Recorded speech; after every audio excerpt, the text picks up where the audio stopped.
thanks to all of you for coming. My name is Stefan Kipfer. I teach at York University, the Faculty of Arabic Studies. It's my pleasure to introduce very briefly the panel on Turkey today. As you know, Turkey has been one of the hotspots of radical activism in 2013 and ongoing, as I'm sure we will find out. Yes, I have to move back here. And of course Turkey, as well as Brazil and a few others, have taken, if you like, the relay baton last year from previous, sometimes also ongoing, sites of contestation, from Tunisia to Egypt, Spain, Greece, and other parts of the world over the last few years. We have an exciting panel here of people who have first-hand experience and a great deal of analytical understanding of what's going on in Turkey. We will have contributions that will deal with some of the broader context within which we should place the movements last year. And then we also have presentations that will deal more specifically with the dynamics of the movements in Istanbul as well as in other parts of Turkey. Let me just briefly introduce the speakers in order of appearance.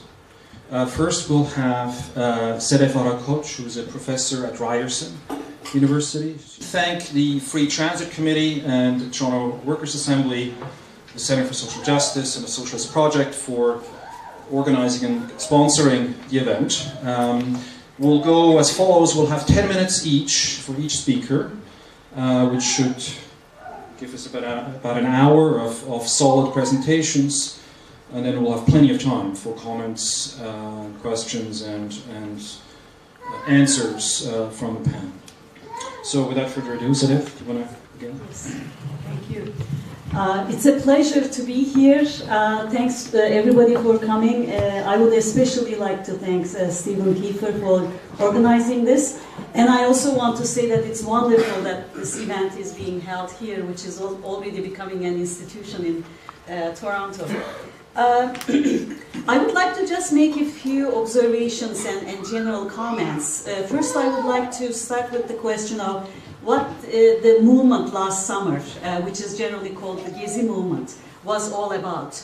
I would say that the movement started as one to confront neoliberalism, to confront commodification of nature and of public spaces. It was very much a movement about against privatization and alienation of the commons, of public spaces. And then it also developed into a movement that was a reaction to authoritarianism. It simultaneously became a movement confronting neoliberalism and authoritarianism, or you might say neoliberal authoritarianism, as well as conservative authoritarianism, which we also find in Turkey. The movement expressed very deep discontent with the current shape and direction of capitalism, as well as discontent with the existing form and degrees of parliamentary democracy. It represented efforts to both reclaim the commons, and it also represented efforts to reinvent democracy, to deepen it, to make it wider and more meaningful in its ways and its implications. As Stephen was pointing out, the movement has been very integrally connected to a number of different movements that have taken place around the world, especially since the financial crisis of 2008. Even The Economist, in its June 29th issue, has recognized some of these connections. And the cover page of The Economist on June 29th basically mentioned a march of protest all around the world. The the connectedness of the movement to a number of different protests and movements that had taken place around the world went on like this. In 2009, there were protests happening in Iceland and in Greece, and then by 2011, we saw the movements in Tunisia and Egypt, and then we saw other movements happening, such as the Occupy in the United States, things happening in Britain, Greece, Spain, and in many other parts of Europe. And finally, 2013, we saw the Gezi movement in Turkey, and almost simultaneously we saw other movements developing in Brazil. The Gezi movement can be represented both by some of the global themes that it has used to reclaim the commons and some deep discontent with neoliberalism. At the same time, it's been a very much of a place-based movement. And I would like to suggest that the place-based character of the Gezi movement has actually allowed this movement to go well beyond and to offer alternatives to identity politics that had crippled Turkish politics since the 1980s. I will make some further comments on that later. I want to highlight some of the discussion that has occurred in relation to the limitations of the movement. Okay. One of the limitations that has been debated has been the fact that as a rather spontaneous and not so structured movement, that we needed to ask questions about whether or not the demands and the directions of the movement were clearly articulated. And secondly, there have also been some questions and concerns about whether or not the movement could be sustained in the long term. I just want to, I don't have a very clear position on these concerns and questions. I think in some ways it's too early to respond to these questions or concerns. I would like to say that Gezi did not really end with the dispersal of the movement in Taksim Square in middle of June, but that it has actually continued through the summer. And even today, under some unlikely places, such as soccer games, which used to be very apolitical places, you see bursts of outrage and protest coming out still. And in comparison to some of the movements that we had mentioned, such as the Occupy, we could also argue that this movement was not as unstructured as some of the others around the world, in the sense that there was an umbrella organization, the Taksim Solidarity, which actually was gently steering and giving a sense of direction and a sense of some goals and principles to the movement. There's also a debate about the class composition and class nature of the movement. Some scholars have simply declared it a middle-class movement, whereas others, such as Korkut Baratov, sees it as an anti-capitalist movement and also as a revolt of the what he calls proletarianized middle class, or the white-collar working class. There are still discussions about this. There was even some recent research released just a few days ago on Monday, basically saying that the class composition of the participants have been much more diverse than originally assumed, and so on. But I just want to, so I don't think there has been any conclusions about some of these debates, but nevertheless, I just want to argue that there have been some very significant gains of the movement, regardless of whether or not it does become sustainable in the long term, or whether it disappears altogether. One major gain of the movement, I believe, is that it has brought some visibility, both in Turkey and in the world, to a major crisis of hegemony that had been happening in Turkey already, but a crisis of hegemony that most of the Western press and others were decidedly overlooking. A second, much more important gain of the movement, I would like to argue, is that it has created a politics of solidarity that has gone well beyond the kind of politics we had seen in Turkey, which I identified as an identity politics that prevailed and that choked Turkish politics since the 1980s. There were divisions, that there were fault lines established across Turkish society between differences of secular and Islamist people, between Sunni and Alevis, and between Turks and Kurds, and so on. And the movement very successfully, I believe, has been able to overcome that. And even if the movement itself is not sustained, I think that we now have a model which gives us hope that some of that attempt to go beyond identity politics may be recreated again. I will also express some concerns about the very present, but I'll leave those comments to perhaps later. Thanks. Next up will be Yasin Kaya, behind the screen there. He's doing his PhD in political science at York. Sedef Hocam, for an excellent introduction, and thank you for coming. Before I begin my talk, I just want to make two suggestions to you. Before you go, don't forget to buy a bottle of olive oil. I think Beit Zaytun's olive oil is the best in North America.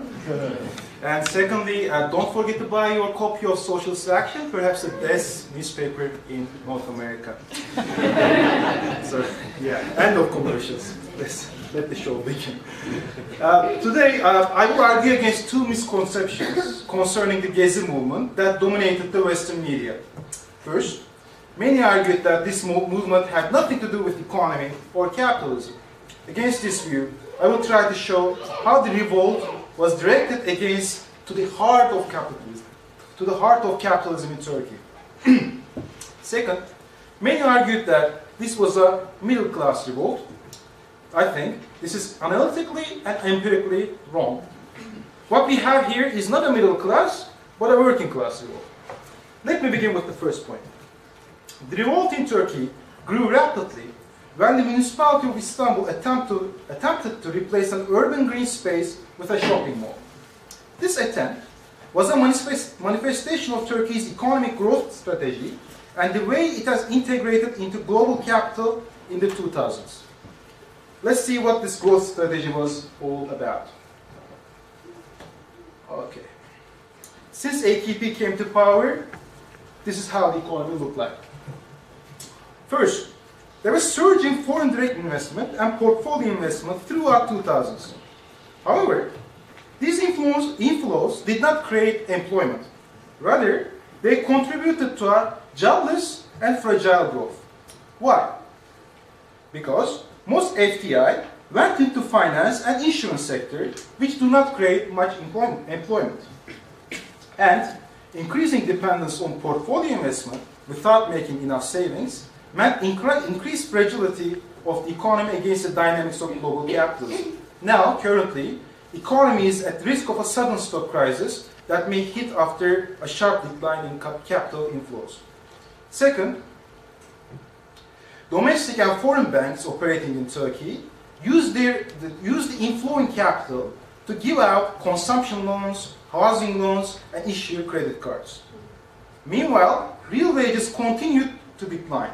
This meant increased indebtedness for the working class.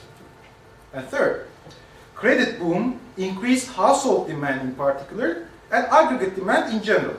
Shopping malls mushroomed in Istanbul and many other in many other cities, especially fed by speculation, housing construction, and real estate sectors boomed and have become drivers of the economy.